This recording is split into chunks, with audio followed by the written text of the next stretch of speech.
जय जय श्री राधे। ओम नमः पार्वती पते, हर हर महादेव। जैसा कि आप लोग जानते हैं, श्रावणी रक्षाबंधन, श्रावणी उपाकर्म 19 अगस्त दिन सोमवार के दिन इस बार भद्रा दिल्ली के समय के अनुसार 13:33 मतलब दोपहर 1:33 तक भद्रा रहेगी। उस भद्रा काल में शास्त्रों में ऐसा दिया गया है, भद्रायाम द्वे न कर्तव्ये श्रावणी फाल्गुनी तथा श्रावणी नृपतिम हन्ते ग्रामम दहति फाल्गुनी। भद्रा में होलिका दहन और रक्षाबंधन का कर्म न करें। अब नृपतिम से लोग दोष केवल देश के राजा को समझते हैं। ऐसा नहीं है। राजा का कारक सूर्य होता है और पिता का कारक भी सूर्य होता है। और जब पिता का कारक सूर्य होता है तो इस दोष काल में अगर आप ये कर्म करते हैं, रक्षाबंधन करते हैं, तो पिता को कष्ट पहुंचेगा, क्योंकि घर का राजा पिता होता है। भरण पोषण का उत्तरदायित्व देश का राजा के ऊपर होता है और घर का भरण पोषण का उत्तरदायित्व पिता के ऊपर होता है। तो पिता को नुकसान पहुंचेगा, उसको शारीरिक कष्ट आएंगे। सूर्य क्या होता है? कोढ़ का भी कारक होता है, चमड़ी का कारक होता है, आँखों की रोशनी का कारक होता है, हार्ट का कारक होता है, हड्डियों का कारक होता है। इन सब समस्याओं से पिता ग्रसित हो सकता है। इसलिए रक्षाबंधन का कार्यक्रम दोपहर 1:33 के बाद ही मनाएं, क्योंकि दिल्ली में 1:33 तक भद्रा है। ये दिल्ली का समय है। अब रक्षाबंधन मनाया क्यों जाता है? इसमें 2 कथाएं प्रचलित हैं। एक कथा है, जब देवताओं के ऊपर असुरों ने आक्रमण कर दिया, देवता पराभव को प्राप्त हुए, उस समय इंद्र जब बहुत परेशान थे तो इंद्राणी ने रक्षाबंधन के पूर्णिमा वाले दिन ही रक्षा सूत्र को आमंत्रित करके और कहा था, अब ये ब्राह्मणों के द्वारा स्वस्ति वाचन करके इसको दाएं हाथ में अगर बंधवा लेंगे तो आप विजय को प्राप्त करेंगे। उसी रक्षा सूत्रों को लेकर इंद्राणी के द्वारा दिए गए।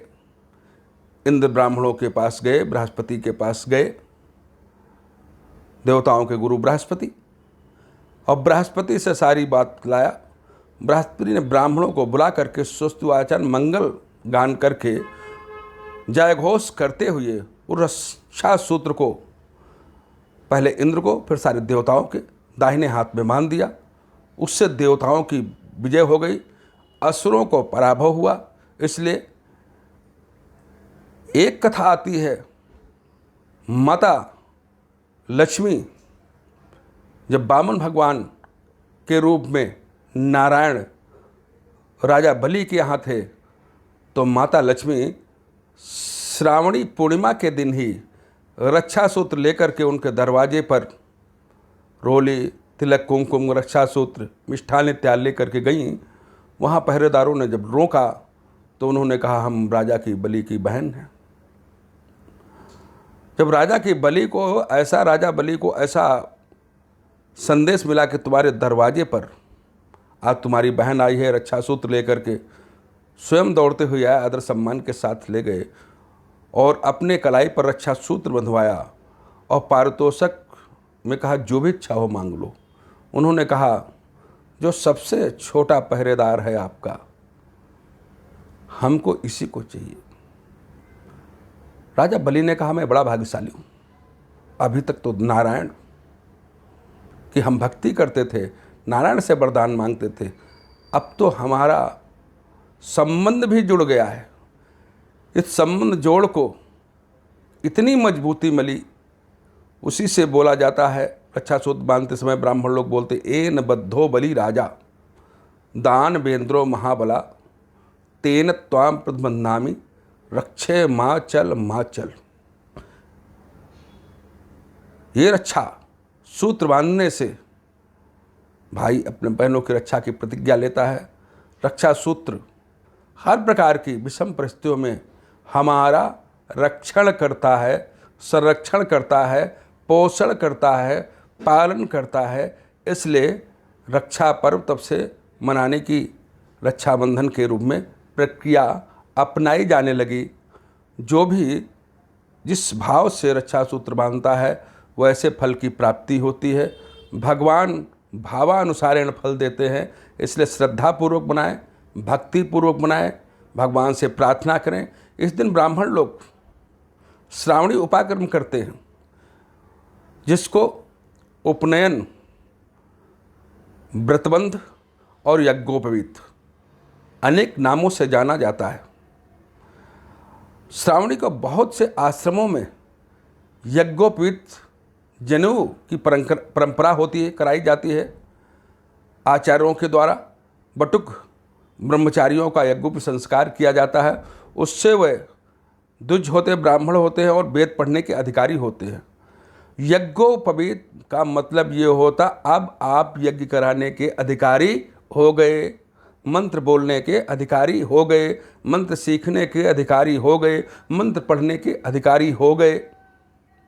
तो इसलिए अगर कुछ नहीं कर सकते हैं, पंचगव्य भक्षण भी नहीं कर सकते हैं, गंगा किनारे श्रावणी उपाकर्म नहीं कर सकते हैं, तो कम से कम उस दिन अपना यज्ञोपवीत मंत्रों के द्वारा, यज्ञोपवीतम परमं पवित्रम प्रजापतेर सहजम पुरस्तात् आयुष्यमग्रम प्रतिमुच शुभ्रम यज्ञोपवीतम बलमस्तु तेजः, इस मंत्र को बोलते हुए नए यज्ञोपवीत को धारण करें।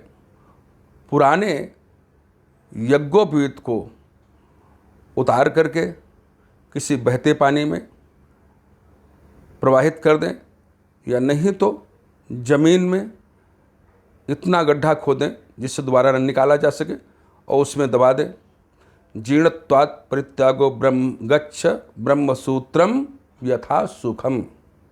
जब जीर्ण शीर्ण हो, पुराना हो, या किसी कारणवश लघुशंका दीर्घशंका में बोल दिया गया हो, उसमें किसी भी जन्ना और मरना सोच में हम गए हैं, उस समय यज्ञोपवीत नवीन स्नान करने के बाद धारण करने की परिपाटी है। श्रावणी में यज्ञोपवीत शुद्ध करके रख लें, जो पूरे साल पहनने के काम आएंगे।